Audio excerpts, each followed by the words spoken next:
ಸರಣಿ ಮಾಲಿಕೆಯಲ್ಲಿ ಇಂದು 8ನೇ ತರಗತಿಯ ವಿಜ್ಞಾನ ವಿಷಯದಲ್ಲಿ ಕಲಿಕಾಂಶ 2 ಇತ್ತು. ಸೂಕ್ಷ್ಮ ಜೀವಿಗಳು ಮಿತ್ರ ಮತ್ತು ಶತ್ರು ಅಂತಕ್ಕಂಥ ಈ ಕಲಿಕಾಂಶದಲ್ಲಿ ಕಲಿಕಾ ಫಲ 3 ಕಲಿಕಾ ಹಾಳೆ 3ರ ಉತ್ತರಗಳನ್ನು ತಂದಿದ್ದೀನಿ. ಈ ಮೊದಲಿನ ವಿಡಿಯೋಗಳನ್ನು ನೋಡದೇ ಇದ್ರೆ ಈ ವಿಡಿಯೋದ ಡಿಸ್ಕ್ರಿಪ್ಷನ್ ಬಾಕ್ಸ್ನಲ್ಲಿ ನಿಮಗೆ 8ನೇ ತರಗತಿ ವಿಜ್ಞಾನ ಕಲಿಕಾ ಹಾಳೆಗಳ ಉತ್ತರ ಅಂತ ಒಂದು ಪ್ಲೇಲಿಸ್ಟ್ ಲಿಂಕ್ ಸಿಗುತ್ತೆ. ಅದನ್ನು ಒತ್ತಿ ತಾವುಗಳು ನೋಡ್ಬೋದು. ವಿಡಿಯೋ ಇಷ್ಟ ಆದರೆ ಒಂದು ಲೈಕ್ ಮಾಡಿ, ನಿಮ್ಮ ಫ್ರೆಂಡ್ಸ್ ಸರ್ಕಲ್ಗೆ ಶೇರ್ ಮಾಡಿ, ಹಾಗೂ ಹೊಸಬರಾಗಿದೆ ಸಬ್ಸ್ಕ್ರೈಬ್ ಜೊತೆಗೆ ಬೆಲ್ ಐಕಾನನ್ನು ಅವಶ್ಯಕವಾಗಿ ಒತ್ತಿ. ನಮ್ಮ ಟೆಲಿಗ್ರಾಮ್ ಗ್ರೂಪ್ ಇದೆ, ಅದಕ್ಕೂ ಕೂಡ ತಾವುಗಳು ಬಂದು ಜಾಯ್ನ್ ಆಗಿ ಅಂತ ಹೇಳ್ತಾ ಶುರು ಮಾಡೋಣ. ಕಲಿಕಾ ಫಲ 3 ಕಲಿಕಾ ಹಾಳೆ 2 ಕಲಿಕಾಂಶ 2ರಲ್ಲಿ ಇದ್ದದ್ದು. ಕಲಿಕಾ ಫಲ ಬಂದ್ಬಿಟ್ಟು ಮಾನವನಲ್ಲಿ ರೋಗಕ್ಕೆ ಕಾರಣವಾಗ್ತಕ್ಕಂಥ ಸೂಕ್ಷ್ಮಜೀವಿಗಳು, ರೋಗ ಹರಡ್ತಕ್ಕಂಥ ಮಾಧ್ಯಮಗಳು ಮತ್ತು ಅವುಗಳಿಂದ ಉಂಟಾಗ್ತಕ್ಕಂಥ ರೋಗಗಳನ್ನು ಈ ಕಲಿಕೆಯಲ್ಲಿ ತಾವೇನು ಮಾಡ್ತೀರಿ ವಿದ್ಯಾರ್ಥಿಗಳೇ ತಿಳಿದುಕೊಳ್ಳುತ್ತೀರಿ. ಕಲಿಕಾ ಹಾಳೆ 3 ಚಟುವಟಿಕೆ 1.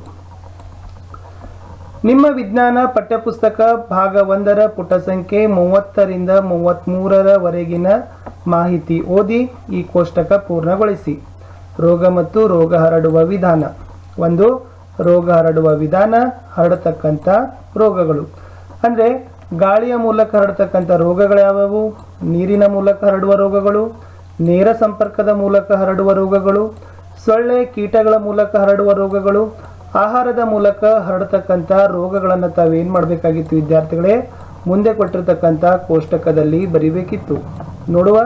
ಎಸ್, ಗಾಳಿ ಮೂಲಕ ಹರಡ್ತಕ್ಕಂಥ ರೋಗಗಳನ್ನು ನೋಡೋದಾದರೆ ಕ್ಷಯ, ದಡಾರ, ಸಿತಾಳೆ, ಸಿಡುಬು, ಪೋಲಿಯೋ.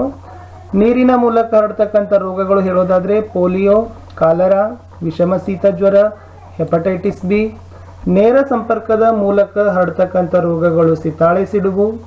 ಸೊಳ್ಳೆ ಕೀಟಗಳ ಮೂಲಕ ಹರಡ್ತಕ್ಕಂಥ ರೋಗ ಮಲೇರಿಯಾ. ಆಹಾರದ ಮೂಲಕ ಹರಡ್ತಕ್ಕಂಥ ರೋಗ ಕಾಲರಾ ಅಂತ ನಾವೇನು ಮಾಡ್ಬೋದು ವಿದ್ಯಾರ್ಥಿಗಳೇ? ಈ ಕೋಷ್ಟಕದಲ್ಲಿ ಉತ್ತರಗಳನ್ನು ನಾವು ತುಂಬಬಹುದು. ಮುಂದೆ ಹೋಗುವ. ಮುಂದೆ ಒಂದು ಕೋಷ್ಟಕ ಇದೆ. ಎಸ್, ಕೋಷ್ಟಕ ಇದೆ ರೋಗ ಮತ್ತು ರೋಗಕಾರಕ ಅಣುಜೀವಿ ಅಂತ. ಅವರು ರೋಗದ ಹೆಸರು ಕೊಟ್ಟಿದ್ದಾರೆ. ತಾವು ಉಂಟು ಮಾಡ್ತಕ್ಕಂಥ ಸೂಕ್ಷ್ಮ ಜೀವಿ ಹೆಸರು ಬರಿಬೇಕು. ರೋಗ ನಿಯಂತ್ರಣ ಕ್ರಮವನ್ನು ಸಹಿತ ಬರಿಬೇಕು. ಉತ್ತರ ನೋಡೋಣ. ಎಸ್, ಮೊದಲನೇದಾಗಿ ಮಲೇರಿಯಾ ರೋಗ. ಈ ಮಲೇರಿಯಾ ರೋಗಕ್ಕೆ ಕಾರಣವಾಗಿರ್ತಕ್ಕಂಥ ಸೂಕ್ಷ್ಮ ಜೀವಿ ಪ್ರೋಟೋಜೋವಾ. ಈ ಒಂದು ರೋಗದಿಂದ ನಿಯಂತ್ರಣಕ್ಕಾಗಿ ನಾವುಗಳು ಸೊಳ್ಳೆ ಪರದೆಗಳನ್ನು ಬಳಸಬಹುದು. ನಮ್ಮ ಮನೆಯ ಸುತ್ತಮುತ್ತ ನೀರು ನಿಲ್ಲದಂತೆ ನಾವು ನೋಡಿಕೊಳ್ಳೋದ್ರಿಂದ ಮಲೇರಿಯಾ ರೋಗ ತಪ್ಪಿಸಬಹುದು. ಎರಡನೇದು ಪೋಲಿಯೋ ಇದೆ. ಈ ಪೋಲಿಯೋಗೆ ರೋಗಕಾರಕ ಜೀವಿ ವೈರಸ್. ಇದರ ನಿಯಂತ್ರಣಕ್ಕಾಗಿ ನಾವು ರೋಗಿಯನ್ನು ಪ್ರತ್ಯೇಕವಾಗಿ ಇಡಬಹುದು ಮತ್ತು ಸೂಕ್ತ ವಯಸ್ಸಿಗೆ ಅನುಗುಣವಾಗಿ ಲಸಿಕೆಗಳನ್ನು ನಾವು ಹಾಕಬೇಕು. ಮೂರನೇದು ಬಂದ್ಬಿಟ್ಟು ಕಾಲರಾ ಇದೆ. ಈ ಕಾಲರಾ ರೋಗಿಗೆ ರೋಗಕಾರಕ ಬ್ಯಾಕ್ಟೀರಿಯಾ. ಅಲ್ಲಿ ವೈಯಕ್ತಿಕ ಸ್ವಚ್ಛತೆಯನ್ನು ಇರಬೇಕು. ಬೇಯಿಸಿದ ಆಹಾರ, ಆಮೇಲೆ ಕುದಿಸಿ ಆರಿಸಿದ ನೀರನ್ನು ನಾವೇನು ಮಾಡಬೇಕಾಗ್ತದಪ್ಪ ಅಂತಂದರೆ ಬಳಕೆಯನ್ನು ಮಾಡಬೇಕಾಗ್ತದೆ. ಮುಂದೆ ವಿಷಮ ಶೀತ ಜ್ವರ. ಸೊ ವಿಷಮ ಶೀತ ಜ್ವರ ರೋಗಕ್ಕೆ ಕಾರಣವಾಗಿರ್ತಕ್ಕಂಥದ್ದು ಬ್ಯಾಕ್ಟೀರಿಯಾ ಇದೆ. ಇದರ ಒಂದು ರೋಗ ನಿಯಂತ್ರಣಕ್ಕಾಗಿ ನಾವು ವೈಯಕ್ತಿಕ ಸ್ವಚ್ಛತೆಯನ್ನು ಗಮನ ಕೊಡಬೇಕು. ಬೇಯಿಸಿದ ಆಹಾರ ಸೇವಿಸಬೇಕು. ಕುದಿಸಿ ಆರಿಸಿದ ನೀರನ್ನು ಕುಡಿಯಬೇಕು. ಕ್ಷಯ ರೋಗ ಇದೆ. ಅದು ಕೂಡ ಬರ್ತಕ್ಕಂಥದ್ದು ಬ್ಯಾಕ್ಟೀರಿಯಾ ಮೂಲಕ. ಈ ಒಂದು ರೋಗ ನಿಯಂತ್ರಣಕ್ಕಾಗಿ ರೋಗಿಯನ್ನು ಪ್ರತ್ಯೇಕವಾಗಿ ಇಡಬೇಕು. ಸೂಕ್ತ ವಯಸ್ಸಿಗೆ ಅನುಗುಣವಾಗಿ ಲಸಿಕೆಗಳನ್ನು ಹಾಕಬೇಕು. ಎಸ್, ಹೆಪಟೈಟಿಸ್ ಇದೆ. ಈ ರೋಗಕಾರಕ ವೈರಸ್. ಅಲ್ಲಿ ಕುದಿಸಿ ಆರಿಸಿದ ನೀರನ್ನು ಬಳಕೆ ಮಾಡಬೇಕು. ಆಮೇಲೆ ಲಸಿಕೆಗಳನ್ನು ಪ್ರತಿಜೈವಿಕಗಳನ್ನು ನಾವೇನು ಮಾಡಬೇಕಾಗ್ತದಪ್ಪ ಅಂದ್ರೆ ಆ್ಯಂಟಿಬಯೋಟಿಕ್ಗಳನ್ನು ತೆಗೆದುಕೊಳ್ಬೇಕಾಗ್ತದೆ. ದಡಾರ್ ರೋಗ ಇದೆ. ಈ ದಡಾರ್ ರೋಗಕ್ಕೆ ಕಾರಣವಾಗಿರ್ತಕ್ಕಂಥದ್ದು ವೈರಸ್.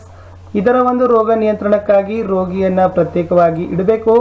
ಸೂಕ್ತ ವಯಸ್ಸಿಗೆ ಅನುಗುಣವಾಗಿ ದಡಾರ್ ಲಸಿಕೆಗಳನ್ನು DPT ಅಂತ ಹಾಕ್ತಾರೆ, ಅವುಗಳನ್ನು ಮಾಡಿಸ್ಬೇಕು. ಸಿತಾಳೆ ಸಿಡುಬು ರೋಗ ಇದೆ.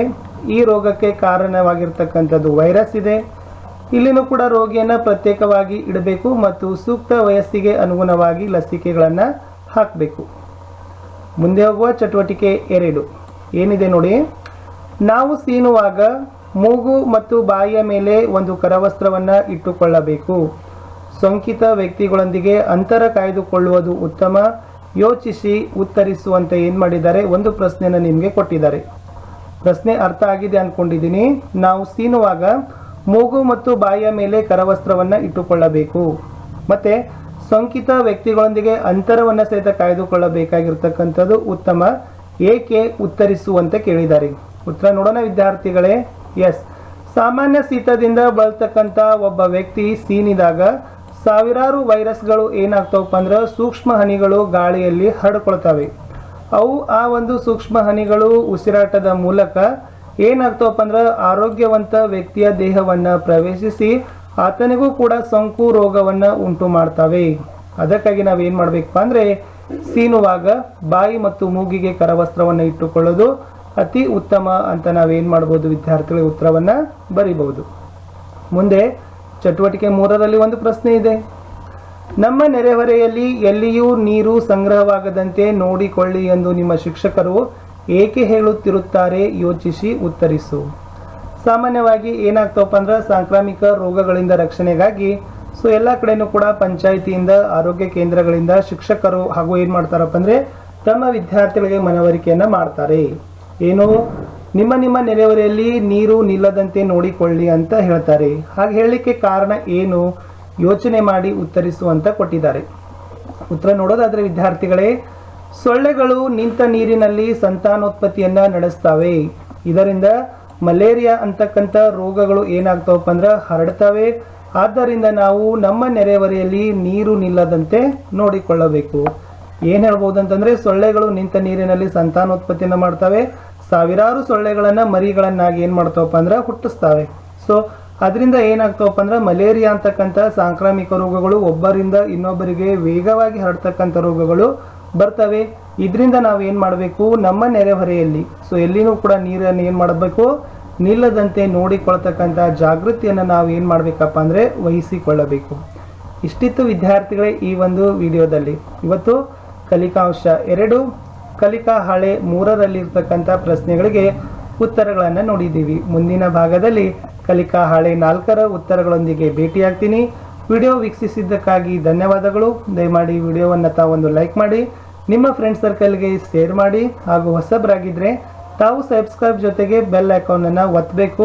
ಇದರಿಂದ ನಾವು ಹಾಕ್ತಕ್ಕಂಥ ವಿಡಿಯೋಗಳ ನೋಟಿಫಿಕೇಶನ್ ತನಗೆ ಬೇಗನೆ ತಲುಪುತ್ತೆ. ಅಷ್ಟೇ ಅಲ್ಲದೆ ನಮ್ಮದು ಒಂದು ಟೆಲಿಗ್ರಾಮ್ ಗ್ರೂಪ್ ಇದೆ. ಅದರ ಲಿಂಕನ್ನು ಈ ವಿಡಿಯೋದ ಡಿಸ್ಕ್ರಿಪ್ಷನ್ ಬಾಕ್ಸ್ನಲ್ಲಿ ಹಾಕಿದ್ದೀನಿ. ತಾವುಗಳು ಕೂಡ ಬಂದು ಟೆಲಿಗ್ರಾಮ್ ಗ್ರೂಪ್ಗೆ ಸೇರಿಕೊಳ್ಳಿ ಅಂತ ಹೇಳ್ತಾ ಸಿಗುವ